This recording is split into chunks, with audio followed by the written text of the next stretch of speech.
À toutes et à tous les amis, j'espère que vous allez bien. Je suis avec Philippe ce soir, comment ça va? Très bien, très bien, ça va parfaitement bien. Ok, super. Alors pour ceux qui ne connaissent pas Philippe, il va se représenter rapidement et après je vais vous expliquer le concept du live de la vidéo de ce soir. Et en fait, vous allez voir que c'est un concept qu'on va répéter plusieurs fois. Ça va être une petite série de vidéos live qu'on va vous faire avec Philippe. Donc voilà. Je te laisse te représenter rapidement pour ceux qui ne t'ont pas encore vu. Ok, très rapidement, bonsoir à tous. Moi, je m'appelle Philippe.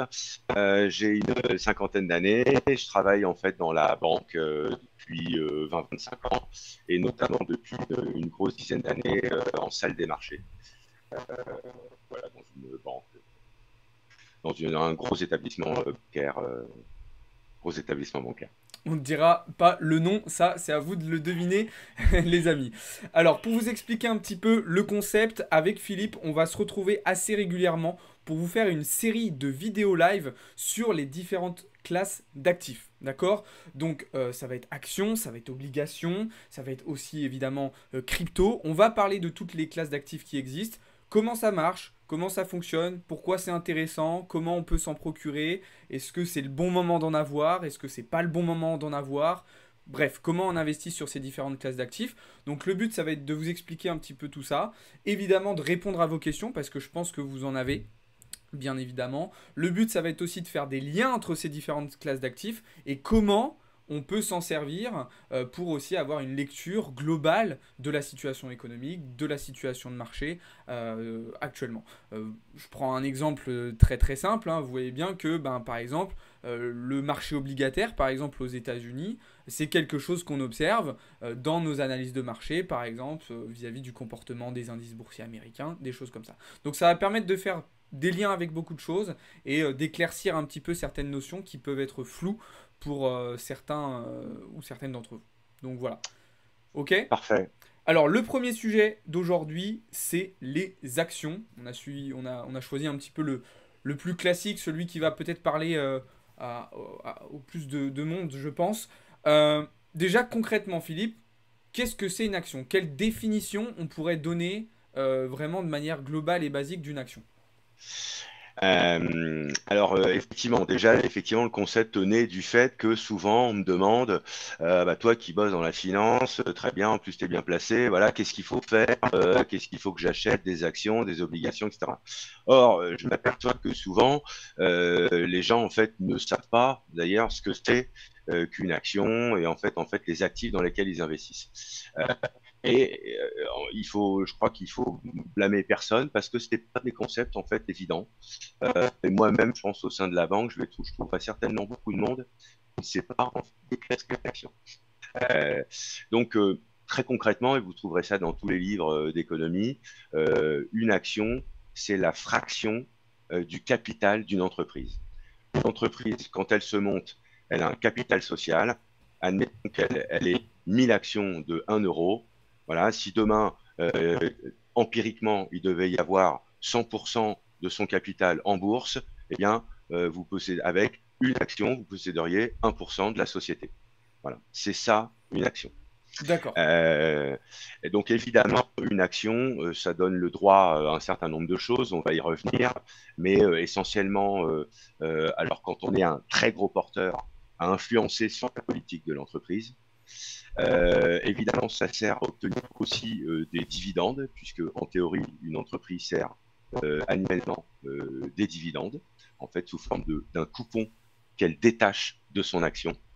Et puis évidemment, l'investisseur aussi, il souhaite profiter du hausse des cours de l'action. Bon, on va y revenir. Donc voilà, une action, c'est ça, une fraction de capital d'entreprise. Ok. Euh, voilà, donc on a évidemment des tonnes d'actions. Alors on a des actions cotées, des actions non cotées. Hein. Alors les actions non cotées, c'est ce qu'on appelle un marché un peu gris, où les investisseurs en fait s'échangent des titres, des actions, de gré à gré. Bon, ça c'est vraiment des marchés qui sont très fermés, uniquement accessibles aux investisseurs experts. Donc là, on va s'attacher essentiellement au marché réglementé. Hein, Ok. type CAC 40, Dow Jones, le DAX en Allemagne, le nickel au Japon, etc. Ok. Voilà. Et du Donc, coup, première question, parce que tu disais qu'effectivement, il y avait. Enfin, peut-être t'as expliqué les différences. ouais. Est-ce que toutes les entreprises peuvent avoir une action? Lesquelles peuvent, lesquelles ne peuvent pas? Comment ça marche en fait? Parce que moi, Alors, par exemple, je ouais. peux pas demain me dire, ok, bon bah je monte une entreprise et le lendemain je fais une action quoi. Enfin, je crée une action. Alors, bah, figure-toi que possiblement, si, c'est possible, parce qu'en fait, en effet, ça se fait en deux phases, hein. Alors, je vais vraiment y venir dans justement à quoi ça sert finalement une action, parce que ça va t'expliquer, je vais justement te donner toutes ces réponses. Et j'y viens très vite, hein. Donc, toutes ces actions, elles sont contenues en général dans des indices, le CAC 40 qui représente les 40 actions les plus solides, les plus liquides en France, le DAX, le Nikkei qui contient les 225, le Dow Jones, l'Eurostoxx 50 qui contient les 50 actions les plus solides et les plus liquides en zone euro. Voilà. Donc tout ça. Et donc, effectivement, donc, on est en fait donc, sur des cours continus. Donc en fait, on a des actions et donc quand vous regardez sur, enfin voilà, des sites Boursorama ou autres, eh bien vous avez en fait le cours d'une action qui évolue parce qu'en fait on appelle ça des cotations en continu. Alors en France, ça ouvre à 9 heures. Après, il y a un fixing à 17h30. Voilà. Et puis, chaque jour, ça recommence. Ça close le week-end. Mais évidemment, les marchés sont décalés puisqu'il y en a partout dans le monde. Donc, Ouais, théoriquement, effectivement, le trader qui voudrait s'amuser, on va y revenir aussi, il peut le faire pratiquement tout le temps. ouais, on continue. Voilà. Sauf Sans le week-end, compter. évidemment. Et ouais, alors après, le week-end, il va sur les cryptos puisque ça ferme pratiquement jamais. Voilà, c'est ça. Voilà. Alors, effectivement, pardon, pour revenir à la question, en fait, à quoi ça sert une action? Alors, il faut reprendre à l'origine de la chose. On reprend ton exemple, tu crées une société, donc tu fabriques des sucettes carrées, hein, personne n'a eu l'idée, et tu arrives à super bien marger, tu les vends 2 euros, elles te coûtent 10 centimes. Et Petit donc, à tips, ce hein, les type, amis, pour ceux qui veulent monter un business, sucette carré, demain vous pouvez y aller, sucettes carrées, mettez hein. ça, et profitez que j'ai pas encore breveté. Euh, voilà. Donc, vous savez que vous avez une bonne affaire. Donc, vous venez et il vous faut du capital. Donc, ça s'appelle, on monte un capital social. Et par exemple, on va mettre 1000 euros en se disant, bah voilà, ça va me servir pour acheter des sucettes. Et en fait, ce capital, en théorie, il sert à ben, assurer son activité, Ouais, hein, et assurer son cycle d'exploitation. Alors, très souvent, mais je ne vais pas faire de trop de digressions parce qu'avec moi, on est foutu. Mais je vais avoir besoin de lignes bancaires, de financement, de choses comme ça, qui vont conforter mon capital social pour assurer mon activité et développer mon activité. Et justement, c'est ça tout l'intérêt. Et donc, je monte cette super fabrique de sucettes carrées, et figure-toi qu'alors, toi, tu réduis le délai à un jour en disant, bah, le lendemain, je veux m'introduire en bourse. Bon, évidemment, il faut un tout petit peu de temps parce que tu pourrais le faire techniquement, mais tu ne vas n'avoir aucun écho. Personne ne va ouais, acheter ton action. C'est ça le problème. Donc, qu'est-ce qui se passe? Tu montes ton usine de sucettes carrées. Au bout de 3 ans, c'est magnifique parce que des sucettes carrées, t'en faisais 2000 par an. Et là, t'en fais maintenant 2 millions par an parce que ok. c'était génial comme concept. Donc, tu as gagné de l'argent, etc., que tu as, un peu remonté dans tes fonds propres, hein, qui viennent augmenter ton capital social. Voilà. Et puis, tu dis, l'idée est super. Et moi, j'ai envie de me développer dans le monde entier, par exemple. Mais pour ça, j'ai besoin de beaucoup d'argent. Euh, et donc, en fait, à quoi ça sert? Ben, notamment s'introduire en bourse. Voilà, c'est à partir au début une société qui se crée et à un certain moment qui se dit, qui fait le choix de s'introduire en bourse pour aller lever des fonds. En fait, c'est ça l'idée. Voilà, parce que tu te dis, bah voilà, mais moi j'ai mis 1000 au départ, sauf que maintenant j'en vends 2 millions des sucettes, et que en fait ma société, j'ai mis mes 1000, mais mes 1000, ils valent 10 000. Ouais, C'est ça le truc. Et là, tu te dis, moi, je pense qu'on peut me faire confiance parce que j'ai des bilans qui montrent ça, qui montrent mes projections, mon modèle, etc. Et je vais m'introduire en bourse en disant, bah, je vais techniquement, en fait, me défaire d'une partie de mon capital. Au ouais, début, j'ai 100 si je suis tout seul, hein, mais évidemment, au fil des ans, on est beaucoup plus dilué, etc. Mais au début, admettons que je sois seul et je vais choisir de dire, OK, je vais introduire ma société en bourse en donnant 40% des actions, je vais les introduire en bourse. ok, C'est ce qu'on appelle le flottant. Voilà. d'accord. Voilà. Donc, quand on va en fait acheter une action en bourse, on achète le flottant d'une compagnie, c'est-à-dire ce que la société a bien voulu introduire en bourse. Parce qu'il y en a une partie qu'elle conserve Bien dans sûr, ses ouais. mains, par Ok. les actionnaires historiques, etc. Ok. Est-ce qu'il y a un pourcentage comment les entreprises, elles vont dire, OK, on met 40% en flottant, on garde le reste. Qu'est-ce qui va définir, en fait, et sur quoi elles vont se baser, les entreprises, pour ben, justement définir ce pourcentage-là? Alors, très bonne question, mais on pourrait y passer encore une fois là des heures carrées, puisque tout dépend des modèles, etc.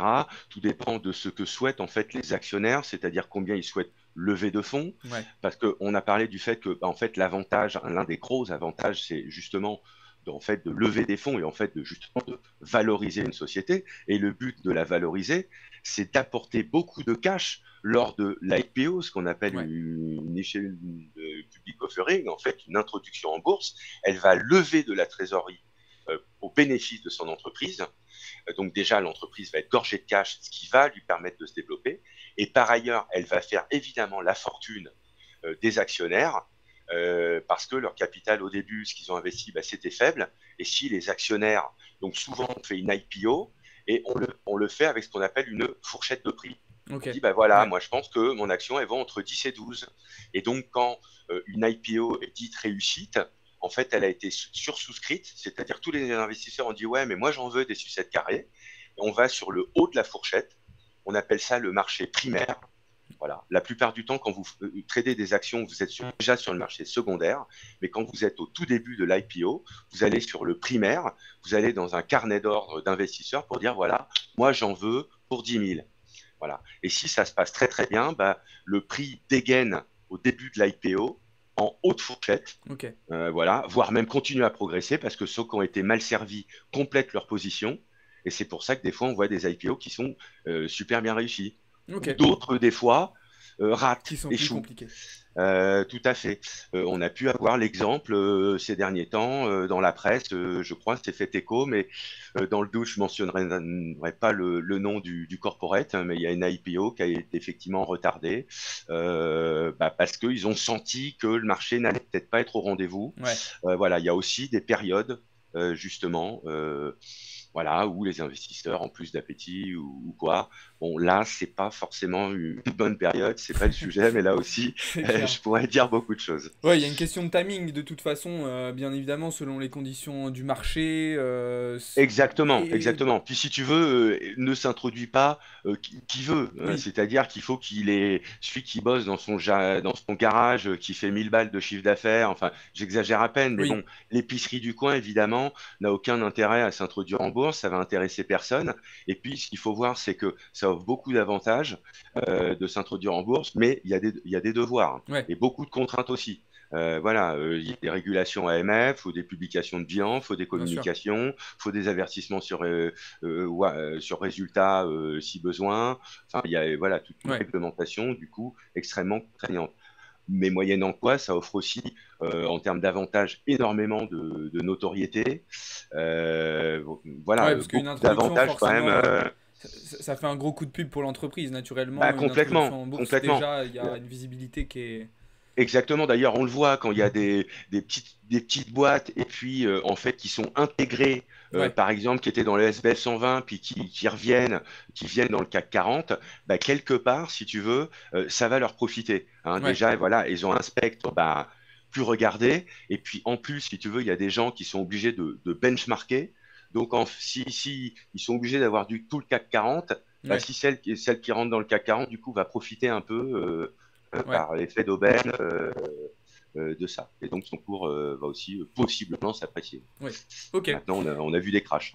Bah oui, de toute façon, ça peut être dans un Ah, moi, sens comme dans l'autre. j'ai vu des drames absolus en des temps records. Tu m'étonnes. Ok, bah c'est super intéressant parce que là, du coup, on a pu voir un petit peu ben, à quoi servait une action pour l'entreprise, quel était le but pour une boîte d'émettre une action, de s'introduire en bourse, etc. Maintenant, bah, on va se poser la question du côté de l'investisseur. Quel est l'intérêt pour Et ouais, l'investisseur de spéculer sur des actions? Bon, ça, la réponse, elle est assez simple. On vous a expliqué déjà que bah, forcément, cette action, elle peut prendre de la valeur ou en perdre, et donc voilà. Mais on va voir que ça peut avoir d'autres avantages de posséder une action. Et même dans le fait de posséder une action, on va chercher différentes sources, différents types de rendement en fait. En se plaçant du côté de l'investisseur, même question, à quoi ça sert? Évidemment, excellente question, parce que donc les investisseurs, c'est quand même nous avant tout, bien que je vous souhaite tous d'avoir des sociétés et de les développer et de faire des IPO qui vous rapporteront aussi beaucoup d'argent, parce que je pense que du côté actionnaire, je pense que c'est encore mieux que du côté investisseur. Bon, cela étant, il y a du risque. Bon, en tout état de cause, si vous choisissez quelque part d'acheter des actions, vous êtes actionnaire de la société, hein, par nature. Et justement, à ce titre, donc ça offre un premier avantage qu'on a précisé en préambule, c'est que possiblement, ça vous donne des droits sur l'entreprise. Alors, évidemment, Monsieur Schmoldu ou moi-même, si j'achète 3 titres Bouygues, ça ne va pas me permettre d'appeler Monsieur Bouygues pour lui dire, écoute, je pense qu'il faut arrêter le béton et faire autre chose, ou inversement. Évidemment, pour ça, il faut être des gros actionnaires. Et évidemment, donc, il y a des seuils. Il y a des seuils, et évidemment, sur des grosses sociétés, posséder par exemple 1% de Bouygues, de BNP ou peu importe, c'est déjà commencé à être un gros actionnaire. Ouais, Alors, il y a un certain nombre de seuils, je ne les connais pas précisément, mais enfin, il y en a des certains, et en l'occurrence, par exemple, quand vous commencez à posséder 5% en fait, des titres, des actions, en fait, finalement, de toute cette somme d'actions, ben, vous commencez à avoir des droits. Donc, vous, ce qu'on appelle, vous faites des franchissements de seuil. Donc, en théorie, vous êtes obligé de communiquer ouais, pour dire attention, je suis la société Tartampion et la société à côté de chez moi, je viens d'acheter 5%. ok. Parce qu'évidemment, c'est des messages, on va en reparler. C'est possiblement des gens qui peuvent faire ça. Alors, soit ils ont des très fortes convictions dans la société, puis surtout, ils ont beaucoup d'argent, hein, si c'est évidemment des, C'est des, mieux, ouais. voilà, des big chips. Soit ils ont des intentions. Et souvent, les intentions, c'est qu'ils ont l'intention de monter au capital encore plus. Et en Ouais, fait, de faire ce qu'on appelle parfois des OPA, okay, ok. des offres publiques d'achat. C'est-à-dire qu'en fait, une autre société qui est possiblement cotée en bourse l'ordre sur une autre société et elle est en train d'acheter des titres. Et au bout d'un moment, en fait, elle va dégainer pour dire au fait, bah, écoutez, moi, je suis déjà monté à 10 et je vous propose de tout racheter avec un certain prix. Et souvent, évidemment, il offre une surcote, Ouais, l'action vaut 10, moi, il dit je vous paye 15. Voilà. Alors, des fois, il y a des OPA amicales, c'est-à-dire que tout le monde est au courant, l'actionnaire qui se fait approcher, il est au courant, et des fois, on parle d'OPA hostile parce qu'on ouais, ne l'a pas vu venir et c'est une agression de votre confrère. ok. OK. Voilà, je referme. Donc, tout ça pour dire que donc on veut acheter des actions. En fait, c'est ça le truc. Comment on fait voilà. Parce que évidemment, j'entends des millions de TikTok, enfin sur les réseaux. Allez-y, soyez trader. Moi, j'ai des super tuyaux. J'ai fait une formation en 2 jours. Je suis un killer. J'ai gagné des milliards et comme je suis l'abbé Pierre, j'ai envie de vous en faire profiter. Bon, évidemment, éloignez-vous tous, fuyez ces messages. Le trading, c'est un métier. Alors, d'ailleurs, quand on achète des actions, voilà, c'était pour repartir aux avantages. Donc, ça vous donne des droits, mais vous l'avez compris, il faut être quand même très riche Ouais, pour voilà. avoir beaucoup d'actions. Donc, en général, ça, vous n'avez pas ces droits. Le deuxième truc que ça vous procure, et ça, vous les avez, c'est les dividendes. Possiblement, et normalement, c'est comme ça que ça se passe. Et c'est pour ça aussi que l'investisseur investit. Il veut un retour sur fonds propres, en fait, un retour sur investissement.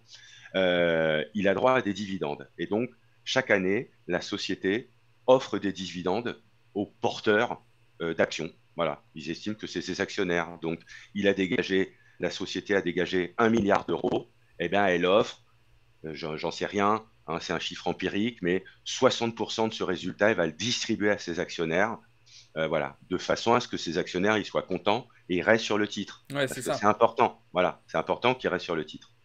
Parce qu'en fait, la société, on a dit que ça lui permettrait de lever du cash, mais après, quand elle se continue à se valoriser, bah, ça intéresse aussi grandement l'entreprise. Oui, Parce surtout que, qu'en plus, avec les dividendes, bah justement, ces investisseurs-là peuvent racheter des titres et donc augmenter leur position, et donc ce qui peut être aussi intéressant pour l'entreprise. exactement, exactement. Donc, Et c'est ça, normalement, si vous voulez, un actionnaire attend d'un investisseur que l'investisseur, ce soit un investisseur durable, Ouais, qui fasse pas du trading en fait haute fréquence, comme peut-être beaucoup d'entre nous le font, hein, mais je vais en reparler, parce que bien sûr, c'est c'est évidemment une possible méthode, aussi. mais en fait, l'actionnaire, lui, il attend qu'on se positionne sur son titre pour l'acheter, être assez stable, parce qu'il croit en l'entreprise, comme ça lui donne toujours les moyens d'être bien valorisé, de pouvoir acheter d'autres boîtes par échange de titres, d'avoir toujours une image de forte notoriété, enfin pour plein de raisons. Voilà. Et donc là, lui, celui qui achète l'action, bah, il a les dividendes, donc qui lui tombent quand même de façon régulière. Donc ça veut dire que même si un titre, une action, elle fait 100 et que chaque année, en fait, elle finit à 100, bah, ouais, mais s'il verse des dividendes de, par exemple, 8% par an, eh ben, finalement, c'est super bien parce qu'il les Ouais, détache sous forme de coupons et donc, en fait, vous gagnez 8% l'an. Donc, c'est très bien. Mais évidemment, nous, les investisseurs, on veut plus, on veut les dividendes, mais on estime qu'on prend des risques. Hein, parce qu'en fait, on est actionnaire et lui, l'actionnaire, lui aussi, il se gave quand il réalise du résultat, il remonte des dividendes et lui, il se paye énormément puisqu'il a plus des proportions très importantes, l'actionnaire des actionnaires principaux. Euh, et donc,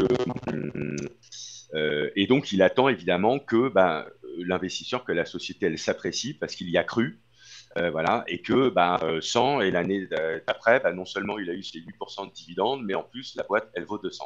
c'est ça. Voilà. Et là, il peut vendre à un autre qui, bah, comme la boîte est toujours belle, va avoir confiance en l'achetant 201 et en espérant la revendre 300, Ok. etc., etc. Mais comme tu l'as dit, enfin voilà, donc voilà à peu près les intérêts. Voilà. Et donc, Après, il y a plein de stratégies. voilà, c'est ça, c'est ce que j'allais dire. Après, ben, on profite de différentes opportunités. Tu as parlé du fait qu'on pouvait spéculer à court terme comme on le fait sur d'autres marchés, sur le marché action, mais on peut aussi tout simplement utiliser ça pardon, de manière totalement passive, juste en investissant, attendre des dividendes, réinvestir. Voilà, il y a beaucoup de personnes qui font ça.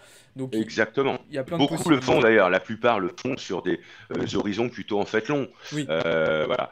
Alors effectivement, nous, enfin, ou beaucoup d'autres dans ta communauté notamment, vont faire du très court. Hein, voilà. Et puis, bah, des fois, ça va finir par faire du long. Et comme je l'avais déjà dit, un placement long terme, pour moi, c'est un placement court terme qui a échoué. ouais. Hein, parce que voilà, tout le monde n'a qu'une envie, c'est de maximiser son profit dans un temps record, raisonnablement. Voilà. Mais effectivement, beaucoup de gens sont un peu longs, ils viennent le positionner par exemple dans un PEA, on en reparlera, c'est des enveloppes fiscales, etc., que vous connaissez sans doute assez bien, qui vous offrent une fiscalité intéressante au-delà de ce que vous y mettez. Parce que c'est sûr que ça peut être une fiscalité intéressante, mais si vous mettez Bouygues et que Bouygues dépose le bilan, C'est moins votre PEA, intéressant. il vaut pas lourd. Voilà. Mais effectivement, donc il y a des gestions. Donc normalement, c'est du long, mais on peut avoir des gestions plus intensives. Donc au mois, à 3 mois, à la semaine, et évidemment intraday. Hein, donc les vrais traders, effectivement, enfin, moi j'en ai fait un temps, enfin, pas du tout dans d'autres pays, bon, etc. Et donc là, effectivement, on est à la journée, c'est-à-dire on achète nos pauses le matin. Et a priori, on a pratiquement tout soldé. Ouais. On a soldé nos pauses à la fin de la journée, quoi. Voilà, de temps en temps, on fait des risques overnight, mais bon, on clôture très vite, quoi. Voilà. Donc ça, il y a ces deux gestions. Mais après, voilà, quel type de gestion? Alors, je vais pour essayer de faire court, parce qu'évidemment, là encore, on peut Oui, en on parler pourrait. énormément, mais trois formes de gestion. La première, sans doute ce que beaucoup font, quelque part, mais sans bien maîtriser, du stock picking. C'est-à-dire, euh, ils ont lu un bon papier sur Bouygues, ou ils ont une conviction sur Alstom, ou je ne sais rien, ou ils ont lu un truc sur une crypto, hein, qui n'est pas une action, mais enfin bref, ils veulent acheter un actif, ils ont une conviction, et donc ils font ce qu'on appelle du stock picking, c'est-à-dire j'achète ça, je revends ça, etc. Bon. Ok. Et c'est vrai qu'un certain nombre ne savent pas le faire, et c'est pour ça qu'on le verra dans une autre partie, ils font confiance à ce qu'on appelle des gérants qui ont des fonds actions, et eux, les gérants, ils font le taf pour eux. Ils Ouais. vendent, ils achètent, etc. Évidemment, ils prennent une com de 1 ou 2 courses par an. Hein. Et puis s'ils se gourent, bah, pas de chance, hein, tu prends quand même de la perte. Mais bon, ça peut être intéressant de déléguer. Ok. Voilà, il y a cette première forme. Après, il y en a deux autres qui sont, j'allais dire, plus sujettes à des théories, hein, de long terme. Voilà.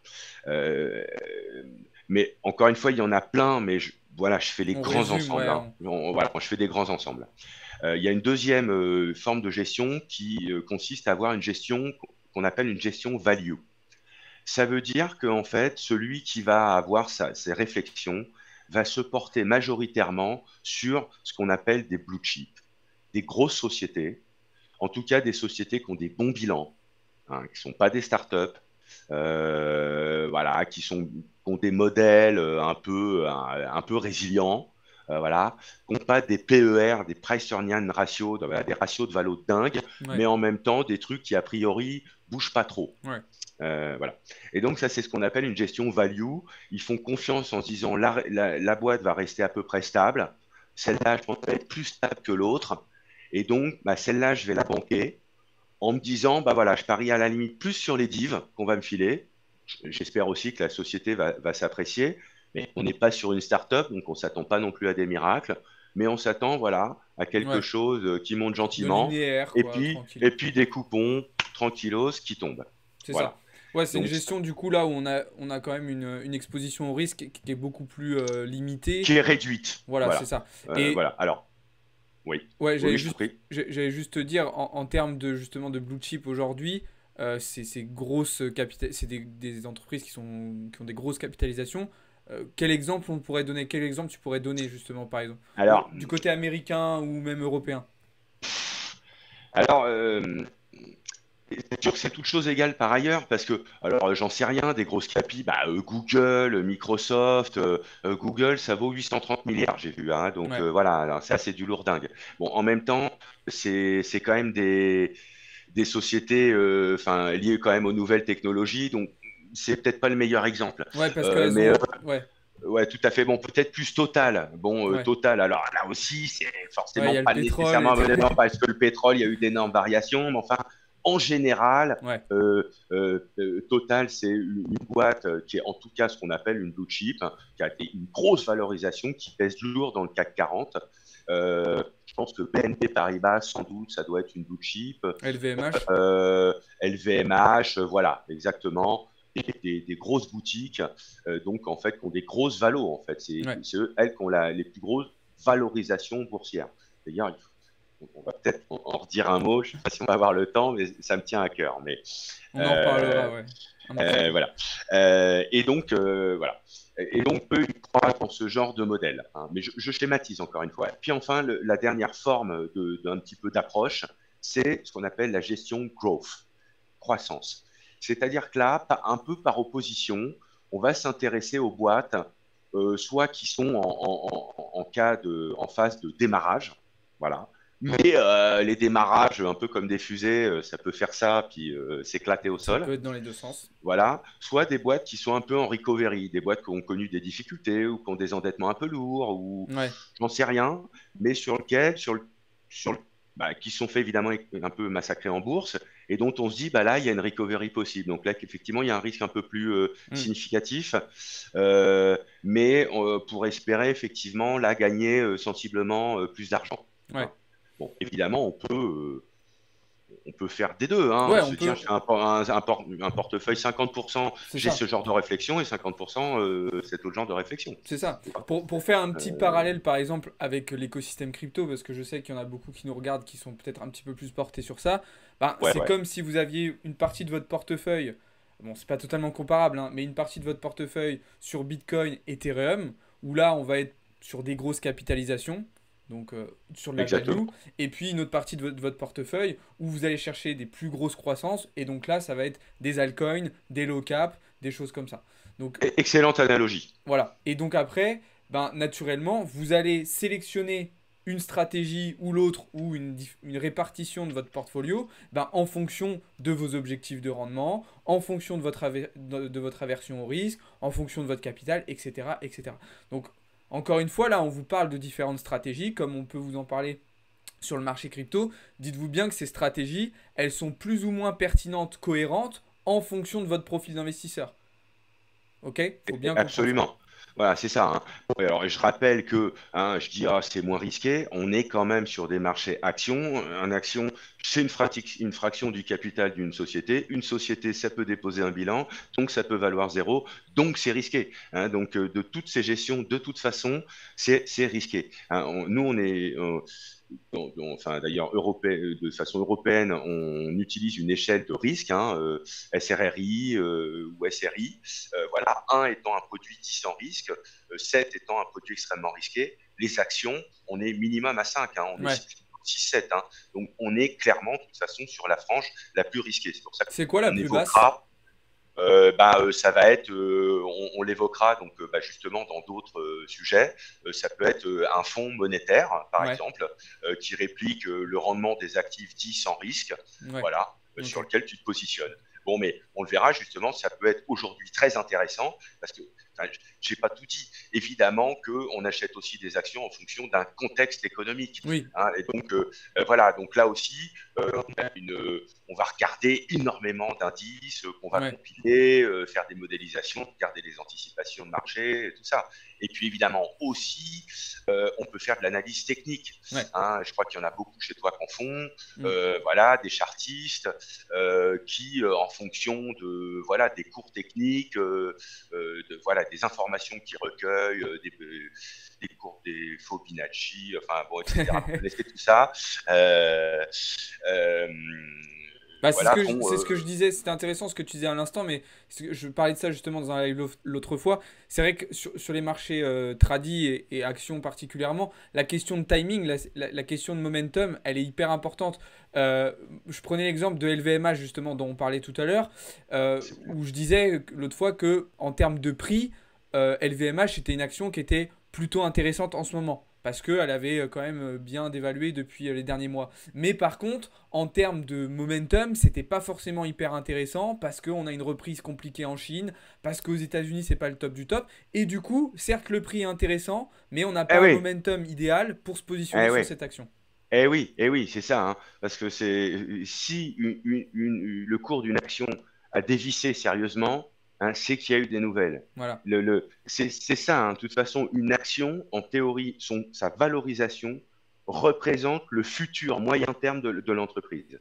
Hein, c'est-à-dire que si elle vous a déjà annoncé que pendant un an ou deux, elle a morflé, Ouais. c'est déjà dans les cours. Ouais. Hein, voilà, on dit c'est pricé. Voilà. Alors après, évidemment, peut-être vous allez dire, peut-être il va y avoir des bonnes nouvelles ou vous êtes au courant que, j'en sais rien. Et voilà, et potentiellement, vous allez la banquer. C'est justement la gestion un peu growth en disant, attends, oui, mais ça va se retourner. Donc, complètement. Ok. Euh, voilà, que dire d'autre Bah, je donc, pense. ouais, Ouais, j'allais dire, parce que ça fait déjà une bonne trentaine ouais, de ouais, minutes qu'on est pardon. ensemble. Non, mais t'inquiète, j'allais dire, en gros, c'est des sujets qu'on pourra développer davantage, vous inquiétez pas, les amis. Il y a des Je questions, peut-être, Ouais, n'hésite pas. on va prendre les questions après. Peut-être je me disais, pour finir sur cette partie-là, comment on s'en procure aujourd'hui des actions? Où est-ce Ok. qu'on va les chercher? Comment on en achète? Comment on en vend? Quels sont les différents moyens qui sont à notre disposition? Qu'on soit un tout petit investisseur ou même un petit peu plus gros. Ok, super. Bon, alors voilà, celui qui est vraiment néophyte, qui ne sait pas comment faire, il va voir sa banque parce qu'il a forcément une banque. Et là, sa banque, potentiellement, effectivement, peut lui ouvrir un canal, en fait, un compte titre, voilà, sur lequel il va acheter des actions. Il dit, bah voilà, je souhaiterais acheter des actions, je mets 2000 euros et je veux faire une gestion de mes actions.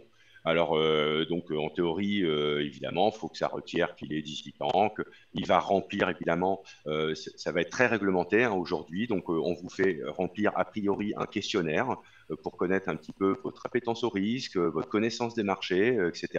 Même le particulier, hein, donc aujourd'hui, c'est des choses qui sont très réglementées.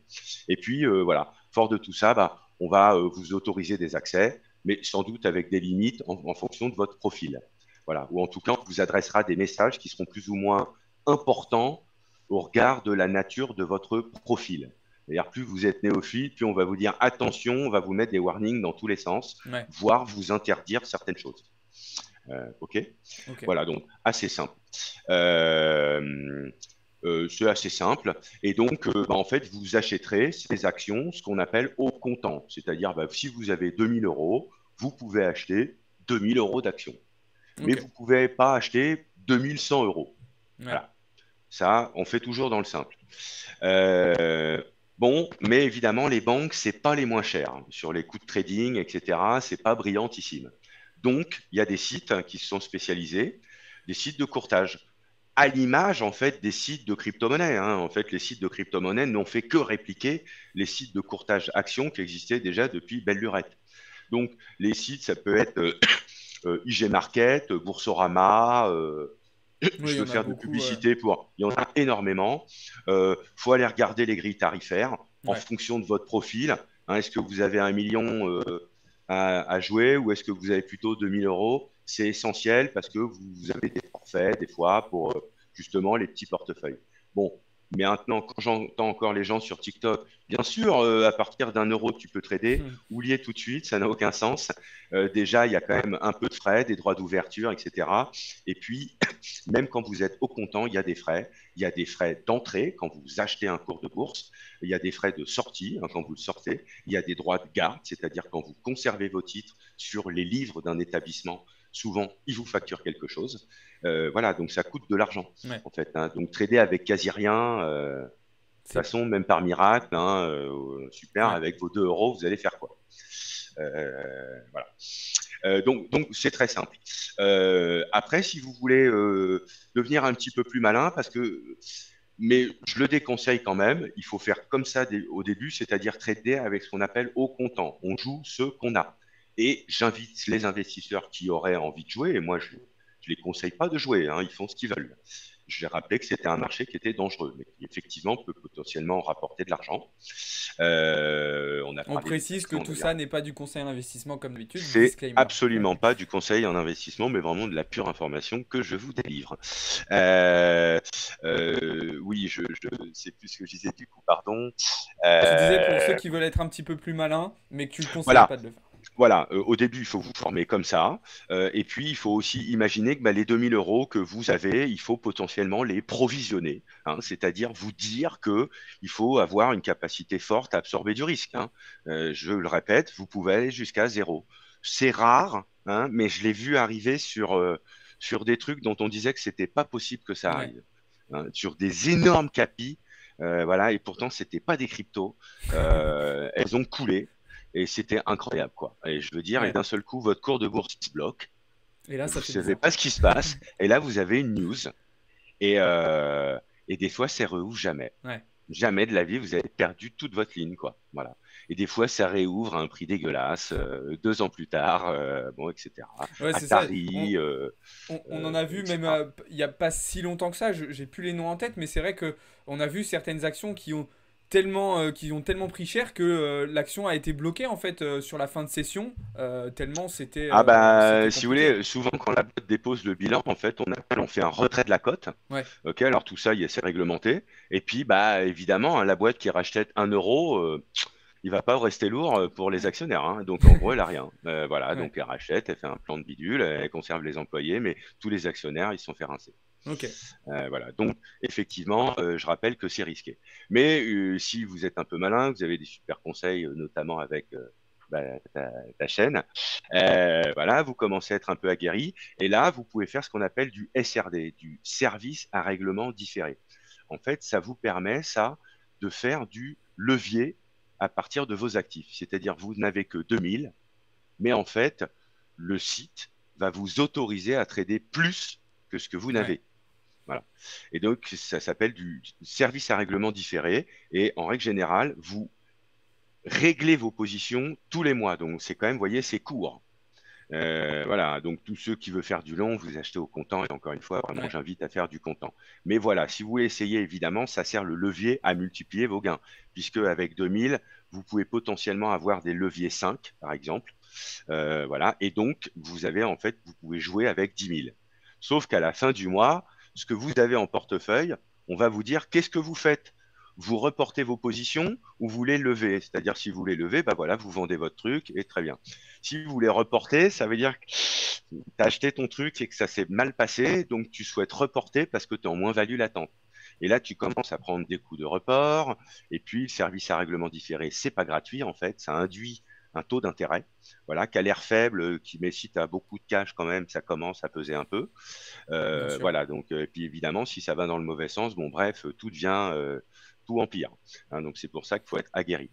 Mais c'est vrai que c'est assez étonnant parce que pendant longtemps, et je crois que c'est encore le cas, moi quand j'ai commencé, voilà, ou d'autres, hein, voilà, des particuliers, ils pouvaient avoir des leviers 5, voilà, sans questionnaire, sans rien du tout. Depuis, ça a quand même bien changé. Bah, Mais vous mettiez 1000, vous aviez 5000 direct et puis ça allait vite. j'ai envie de te dire, non, en vrai, ça n'a pas tellement changé parce qu'aujourd'hui, n'importe qui peut s'inscrire sur un broker, un courtier en ligne et aller trader du CAC, aller trader du DO ou même des actions LV, comme on disait. Enfin, c'est quand même Tout à fait, mais ultra il accessible. n'aura pas nécessairement de levier. C'est-à-dire, on va pas lui dire, bon, bah, vous avez 2000 et on vous autorise à jouer 10 000. Aujourd'hui, c'est plus le cas. Bah, Non? sur les brokers, en vrai, aujourd'hui, tu peux encore utiliser, enfin, tu utilises des leviers, hein, tu peux travailler Ah avec ouais? effet de levier, ouais, ouais. Alors attention, après aussi, tu peux acheter des produits Oui, qui eux-mêmes sont oui, des t'as produits t'as hyper des leveragés. contrats, effectivement, Et là, effectivement, là, tu achètes des ETF, tu achètes des varants, des turbo poudres, des turbo exactement. CAC, etc. Et alors là, effectivement, sans levier, tu as quand même bien ton cash. Ouais. Tu mets, par exemple, 500 euros de cash, mais tu joues sur un indice qui va répliquer 100 fois le CAC. Mm. Donc, si le CAC il fait plus 1, tu prends 100% dans la journée. Ouais, c'est ça, S'il ouais. fait moins 1, tu as compris.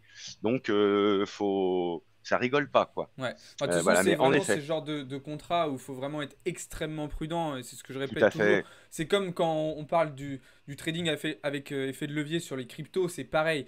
Vous allez avoir du coup beaucoup plus de volatilité. Enfin, il n'y a pas plus de volatilité, mais vous avez compris ce que je veux dire. Donc, il faut être d'autant plus prudent sur ce type de spéculation.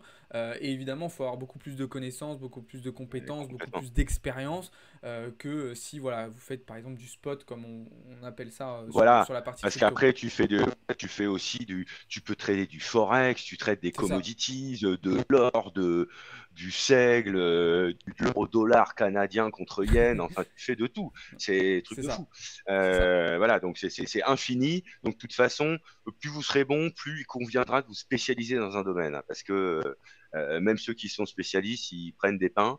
Donc, sachez de toute façon que le particulier de base, hein, on fait des études qui sont assez constantes en la matière. Dans 90% des cas, il perd. C'est Hein, ça, donc voilà. Donc si vous êtes brillant, je vous le souhaite. Mais sachez que faites pas une dépression non plus. Vous ferez partie de la grande majorité des perdants. c'est ça. Il faut Voilà. bien en avoir Euh, conscience. Exactement. Bon, enfin aussi, on peut dire, on peut acheter des titres, mais je rentrerai pas dans le détail. Aussi, on peut aussi faire des choses risquées, c'est-à-dire vendre des titres. Ouais, C'est-à-dire, en fait, vendre des titres qu'on n'a pas, c'est-à-dire acheter à découvert. Des positions dites en VAD.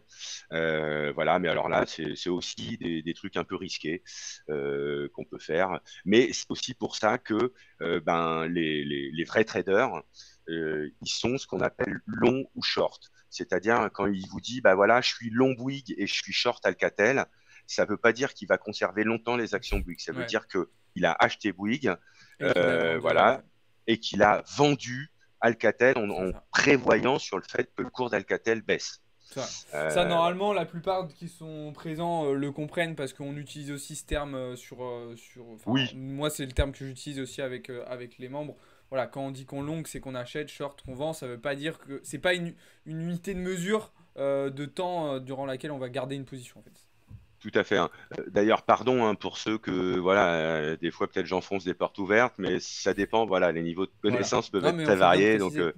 euh, Il y a des fois la question, voilà, et on voilà. fait bien de préciser, hein. C'est toujours, Ouais, toujours intéressant. ouais, ouais. Ok, Ok. non, tu voulais rajouter un truc sur cette partie-là?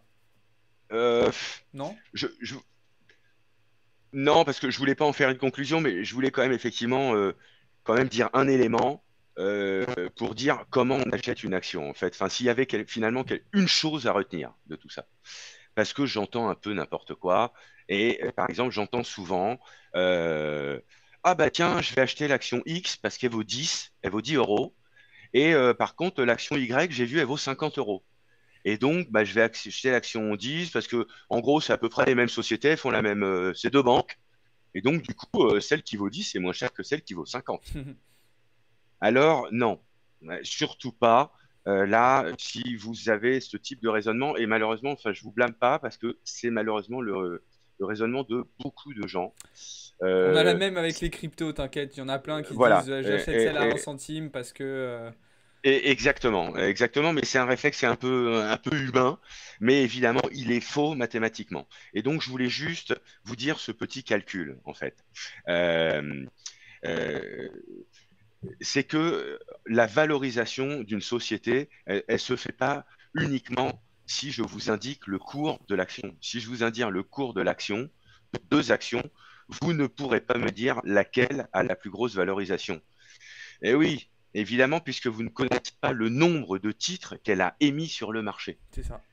Donc, c'est pour ça que vous pouvez avoir un titre qui vaut 1 euro, mais il y a 10 milliards de titres sur le marché. Donc, la boîte, admettons que s'il y a 100% de flottant, elle vaut 10 milliards.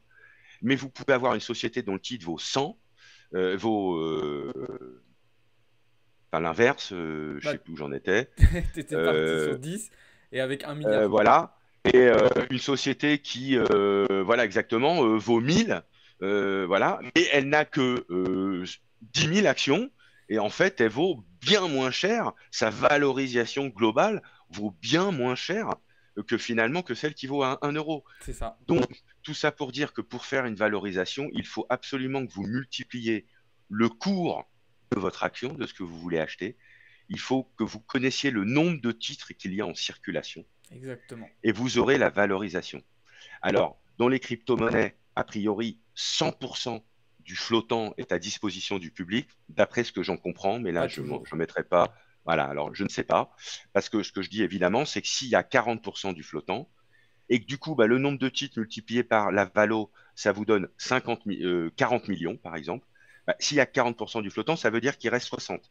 Et donc, les 60%, bah, par une règle de 3, ça vaut 60 millions. Donc, 60 plus 40, la société est valorisée C'est 100 ça. millions. C'est Voilà. ça. Et c'est ce point majeur que vous devez, avec lequel vous devez disserter. C'est-à-dire, la société, elle vaut tant. Est-ce qu'elle vaut tant? C'est ça. Voilà, c'est-à-dire, est-ce que demain, quelqu'un voulait la racheter? Est-ce que si moi, j'étais ultra riche, je voudrais la racheter? C'est ça que ça veut dire.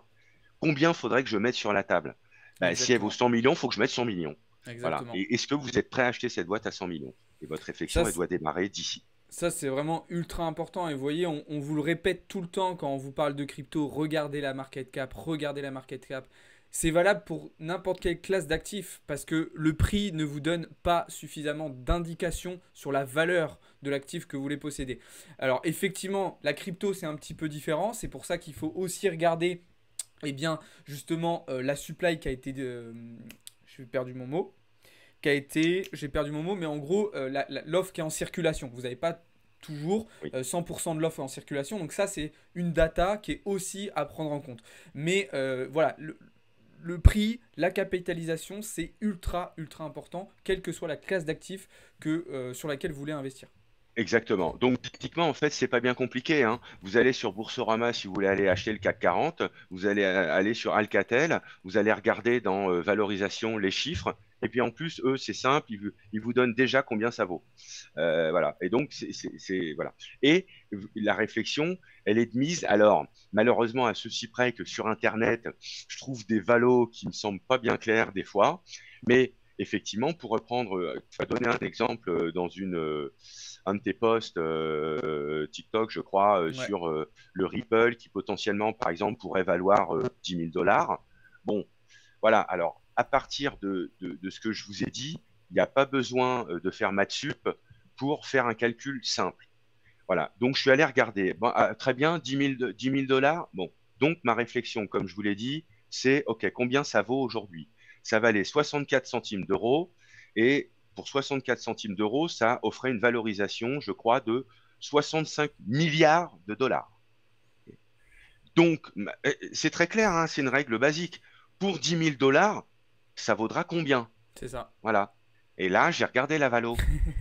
Et la valo, on était en milliers de trillions, si vous voulez. Donc, ça fait voilà, la Et masse monétaire, il y en aurait pas assez. Donc, bah, voilà, donc on voit tout de suite que l'hypothèse, c'est n'importe quoi. Et il y a quand Donc, même des gens qui disaient dans les commentaires et qui répondaient à l'argument mathématique, parce que là, c'est simplement des mathématiques. Juste avec un calcul simple, vous pouvez vous rendre compte que c'est pas possible. Il y avait quand même des voilà. gens qui essayaient de se justifier en disant mais si, c'est possible puisque Ripple va prendre en charge les CBDC. Ripple a un partenariat avec tel ou tel truc.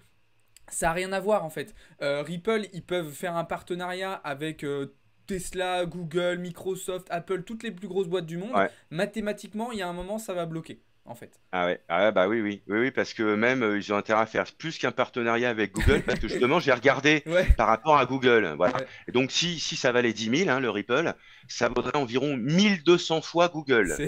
qui est la plus grosse capitalisation ever, qui vaut 830 milliards. Ah ouais, Voilà, c'est délirant. donc bon, voilà, donc c'est stratosphérique. Déjà 1 milliard, rendez-vous compte déjà du nombre de zéros qu'il y a. C'est 1200 fois Euh, Google, c'est ça? Le Ouais, chiffre? ça fait 1200 1200 fois fois, Google. je crois, à peu près la capi de, Putain, de c'est Google, énorme. hein. Laquelle est déjà, enfin, c'est Ouais, monstrueux, quoi. c'est déjà énorme. On peut pas trouver plus. Au début, je suis allé voir Tesla, puis c'était pas assez gros, voilà. Donc, Ok. voyez, voilà, c'est ça ces rapports. Et pourtant, je le dis. Alors, effectivement, j'ai entendu l'argument, ouais, on sait jamais avec les cryptos. Oui, non, mais on sait jamais, d'accord. Mais encore une fois, ouais, il faut ne pas franchir des limites qui seraient déraisonnables. Et Hmm. moi, effectivement, j'ai pu acheter des monnaies qui valaient 0,00 quelque chose et qui aujourd'hui valent 1 ou 2 euros. Donc c'est juste dingue. Mais à 1 ou 2 euros, elles valent jamais que 10, 20 ou 30 milliards. C'est-à-dire, C'est ça. on est encore dans des ratios raisonnables. C'est ça. Vous Et voyez? en fait, c'est ça, c'est que les gens, on revient à ce qu'on disait tout à l'heure, mais en fait, les gens sont aveuglés par le prix en fait de l'actif. Et du coup, vu qu'ils ont déjà vu des tokens, pour parler de la crypto, hein, vu qu'ils ont déjà vu des tokens faire des multiplicateurs absolument délirants, ils se Tout à disent fait. que n'importe quel token en fait peut faire un multiplicateur délirant parce qu'ils prennent pas en compte ce qu'il y a derrière et du coup, ben, leur analyse elle est complètement faussée. C'est tout à fait. Et moi-même, j'ai un peu ce réflexe, hein, donc je ne peux que le comprendre parce qu'on voit un truc, oh, c'est pas cher. Oui, non. Mais voilà, et puis tout de suite, évidemment, on se fait, dis donc, ça me fait beaucoup de titres, hein. C'est ça, Je suis riche, mais de beaucoup de pas grand-chose, en fait. c'est ça. Euh, mais tout à fait. Tout Non, à mais fait. c'est intéressant ce petit parallèle Donc parce que voilà, vous voilà, voyez que d'une classe d'actifs à l'autre, de la finance traditionnelle à la finance décentralisée, bah, au final, il y a des règles qui sont à respecter, des règles d'investissement, des règles d'analyse qui sont sensiblement les mêmes, même si encore une fois il y a des petites différences. Parce que le mot que je cherchais tout à l'heure c'était déployer. Il n'y a pas toujours en crypto toute la supply qui est déployée. Mais globalement, les grandes règles en fait elles sont à respecter quelle que soit la classe d'actifs sur laquelle vous voulez évidemment, investir. Donc voilà. évidemment, évidemment, faut tout à fait. On va prendre quelques petites questions pour terminer. Donc si vous en avez, c'est le moment de les poser. Je sais qu'il y en a déjà certains qui en ont posé quelques-unes. Alors, Cryptof demandait, on parle de quel type d'action? Là, globalement, on a parlé de tout type d'action. On a parlé du marché action dans sa globalité, hein. Donc, Ouais, c'était pas je, je- forcément que des actions dans le secteur bancaire ou quoi. non, voilà, Euh, de tout. J'ai parlé plutôt du secteur français parce que quand vous achetez un titre, une action sur le CAC alors 40, ça attends, va vous attends, attends. coûter moins cher. Ça a bugué un petit peu, on t'a pas bien Ah, entendu. pardon. Non, je disais, mieux vaut acheter effectivement des titres français, en tout cas cotés sur des marchés français. Si vous pouvez évidemment aller sur le Nasdaq, le Dow Jones, le DAX, etc., ça vous coûtera plus cher, Ouais, beaucoup plus cher. ok. Ouais. C'était une parenthèse. Alors, il y avait une question, je ne sais pas si tu voudras répondre. Allez-y. Il y a quelqu'un qui demandait quel portefeuille, si tu as un portefeuille d'actions, quelles sont un peu les petites d'actions que tu peux avoir, ou quelles sont, on va dire, pour pas être trop précis, parce que je pense que tu vas pas vouloir révéler tout ça, mais quel type d'action va t'intéresser? Qu'est-ce que tu vas regarder un petit peu?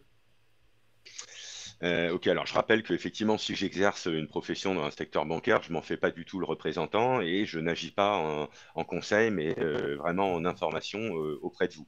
Alors, honnêtement, si je devais avoir un portefeuille, hein, pas nécessairement voilà, ce que je n'ai pas, mais si je devais avoir une réflexion sur le sujet, euh, malheureusement, là, je trouve que le contexte est trop peu porteur pour aller sur le marché action. Malheureusement.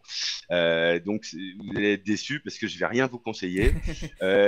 Et voilà, et ce, en fait, pour un certain nombre de raisons, deux raisons, j'allais dire principalement. Le premier, c'est que le contexte économique, le news flow que je reçois il commence à pas être très bon Ouais. et que voilà, je parle même pas du contexte géopolitique où c'est quand même un peu une poudrière Mm. ou qui pourrait quand même rendre tout ça délétère très vite. Donc voilà, les actifs risqués en ce moment, moi j'ai plutôt, je pense qu'il va y avoir ce qu'on appelle un phénomène de flight to quality qui n'est donc pas favorable au marché action. Ouais. Et la deuxième raison, c'est qu'on a aujourd'hui une banque centrale qui a des taux dépôt à 4%. Donc, vous pouvez aujourd'hui, en tant que particulier, aller gratter du 4%, aller appeler la caisse d'épargne, votre banquier, etc. Bonjour, je vais investir dans un fonds monétaire. Ou est-ce que vous avez des dépôts à terme? Voilà, c'est des fonds qui sont, c'est des choses qui sont garanties en capital ou quasi garanties et qui vous offriront 3,5-4% à court terme. Ouais. Hein, donc, alors que évidemment, le marché action, on peut aller chercher du rêve. C'est sûr que si vous voulez du 300%, bon, c'est pas pour vous. Mais ce que je veux dire, c'est qu'aujourd'hui, compte tenu du rendement des actifs sans risque qui est élevé de l'ordre de 4, alors que sur le marché action, on va aller peut-être chercher 7-8, Ouais. mais avec un risque quand même qui est très élevé. Voilà. Donc, pour ces deux raisons-là, en ce moment-là, non, Ouais. pas trop. Ouais, je suis plutôt d'accord avec toi. D'ailleurs, on a vu un exemple très récent, hein, Warren Buffett, qui s'est déchargé énormément dernièrement, hein, en termes Ah d'exposition bah, sur les marchés. ça, il m'a entendu. Hein. C'est l'exemple le plus flagrant, je pense. Donc, Ouais, ouais. ouais. D'ailleurs, je l'avais dit, hein, je l'avais déjà dit il y a 6 mois, quand le CAC était très bien monté, tous Mm, les indices globalement montaient. J'ai dit, écoutez, je ne comprends pas. Je pense qu'il faut shorter ce marché parce que on est déjà, à mon avis, au mieux, au plus haut de l'année et normalement, on doit redescendre. Euh, c'est pas logique. mm. Bah oui, de Voilà, toute avec façon, on des le voit politiques bien, de le hausse CAC. des taux, en théorie, dans les théories qu'on nous apprend, c'est pas favorable au Ouais. marché. Donc, je m'étonnais qu'il soit résilient, mais bon, voilà, ça commence à souffrir. Après, je n'en sais rien et Oui, de toute je vous façon, laisse on peut. à vos décisions.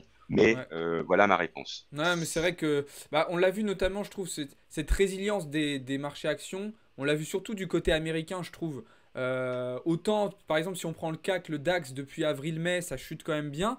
Les indices américains, ils ont tenu quand même beaucoup plus longtemps. Bah, après, il y a eu toute la bulle, les big tech, hein, qui soutenaient à fond C'est les vrai, marchés. ouais, les Donc, big tech, parce que voilà, il y a aussi des grosses big tech qui sont dans le Nasdaq, mais aussi ouais, dans le dos et qui viennent porter haut les couleurs quand même et qui pèsent lourd dans l'indice en fait. ouais, ouais, c'est ça, Donc, exactement. qui peuvent être potentiellement quand même des arbres qui cachent la forêt. Ouais, c'est Mais ça. bon, après, voilà, évidemment, j'ai pas de boule de cristal. Ça, on le Mais répète tous les jours, nous. voilà, voilà. Donc, bon, voilà, si je devais vraiment, tu devais m'imposer, me positionner, bah, j'irais plutôt sur des blue chips, plutôt sur des gros trucs qui auront, a priori, bah, par nature, moins de vol que des trucs plus sexy, quoi. Ouais, Mais aller sur des trucs un peu plus sécurisés. C'est vrai que naturellement, même dans un contexte compliqué comme aujourd'hui, ben ça va être des valeurs qui vont être normalement, je dis bien normalement parce que ça peut varier, mais qui vont être un petit peu plus résilientes justement face à certains chocs qui peuvent arriver sur les marchés, à un stress c'est ça. un petit peu plus Ouais, c'est important. ça. Le luxe, souvent, résiste étonnamment, enfin, d'après moi, mais étonnamment plutôt bien dans des périodes un peu compliquées. Hmm, ok. Voilà, donc ce Et sera plutôt des secteurs à privilégier. il y a une question justement sur ça, et Cryptov qui disait dans le chat que lui, il avait plutôt des actions portées sur l'environnement. Donc c'est vrai que c'est un secteur dont Ouais. on parle beaucoup, Ah oui. environnement, développement durable, Ouais. énergie, nouvelles énergies et énergies renouvelables. Est-ce que Ouais. tu juges que ça, par contre, malgré la situation actuelle, ça peut être des actions intéressantes à regarder? Alors, bah, je remercie l'auteur de la question parce que c'est un sujet qui est très important. Et pas plus tard que hier, voilà, je faisais dans ma banque effectivement enfin, encore un séminaire très axé sur ce sujet green, voilà, qui est un modèle aujourd'hui qui est pris en compte par tout le secteur corporate et notamment par les banques hein, qui ont soit la pression de leurs clients, soit la pression des lobbyistes, soit commencent à avoir des convictions. Voilà. Et donc, effectivement, c'est des fonds qui, alors, malheureusement, historiquement, et en tout cas de mon expérience, je me suis souvent aperçu que les gens aimaient bien qu'on leur pitch ce genre de produit, Hmm, mais que dès lors qu'on leur disait que il n'y avait pas forcément de surperformance, voire même, voilà, possiblement, en tout cas, on avait des track records, c'est-à-dire des historiques de hmm, performance passées qui n'étaient pas très brillantes. ben Ouais, ça bon, ils calmait un peu. préféraient finalement, si tu leur dis, mais par contre, j'ai un fond de pétrole qui défonce la couche d'ozone, mais qui fait assurément du plus 20. Malheureusement, l'humain est encore un peu trop Ouais, cupide. c'est ça. Quand on Mais cherche des donc, rendements, les valeurs écologiques ont tendance d'un seul à coup, s'estomper un petit peu. vol en écart. Donc, je te félicite, Christophe, garde tes convictions, parce que voilà, on a un peu les mêmes. Et donc, mais c'est vrai que potentiellement, c'est quand même peut-être possiblement des fonds qui peuvent performer. J'en connais un certain nombre. Voilà, des fonds qui sont effectivement à thématique, hein, qu'on dit. Alors, il y en a des green, puis des plus ou moins green, hein, des Ouais. filtres ISR qui sont plus ou moins filtrés. Vous voyez, ça, il y a des filtres qui laissent passer les baleineaux quand même, et puis d'autres qui sont plus fins. Ok. Mais ça commence à être très encadré, ça aussi de plus en plus. Ouais. Donc, bon, oui, oui, on va dire que j'ai quand même envie qu'il y croit, en tout cas. Bon, maintenant, en cas de retournement de marché, vous le verrez, ces fonds Ouais. n'en font pas exception à la règle, voire même Ce sont les sont plus un peu touchés. plus attaqués, Ouais. bah, parce que c'est quand même souvent un peu des nouvelles technologies ou Mhm. des boîtes un peu plus récentes. Donc, bon, bah Ouais. voilà, ils n'ont pas encore atteint un niveau de maturité. Donc, bah, on est sur des compartiments plus volatiles qui sont peut-être pas liés au green, mais au fait qu'elles sont, voilà, sur Ouais. des modèles plus récents, peut-être. Ok, et ben je pense qu'on va conclure sur ces belles paroles les amis. Si jamais vous avez des questions complémentaires, venez les poser dans le serveur Discord comme d'habitude. Philippe est dans le serveur Discord, même si Ouais. il n'utilise pas beaucoup Discord, il peut Ouais, ben passer. je suis pas très bon, vous avez vu, je vieillis, mais franchement, les questions m'intéressent, donc n'hésitez pas. C'est Voilà, ça, Alex me fera un sum up, mais effectivement, ça m'intéresse. N'hésitez pas, j'essaierai d'y exactement. répondre autant que possible. Tout à fait. Et puis, dites-nous aussi ben, si ce format vous plaît, si cette petite série peut vous intéresser. On va se retrouver assez régulièrement pour bah, justement continuer cette petite série. Nous, on va se retrouver dans à peu près 45 minutes à nouveau en live, les amis. Je vais faire une petite pause quand même. Et on va se retrouver à nouveau en live. Pourquoi? Parce que ce soir, on a notre cher tonton Powell qui va nous faire un petit discours. Donc, on va aller écouter ça en live. Et puis on reviendra en même temps sur la journée un petit peu folle qu'on a eue sur le marché crypto, vous l'avez très probablement vu. Donc j'en profitais pour répondre à vos questions. En tout cas, merci beaucoup à toi Philippe d'avoir été avec nous ce soir. Et Parfait. bien évidemment, pour tous ceux qui n'ont pas pu suivre l'intégralité du live, vous aurez la rediffusion sur YouTube comme d'habitude. Voilà, voilà. Je vous souhaite une bonne soirée. Ciao tout le monde. Salut, Bonne soirée à salut. tous. Bon trade.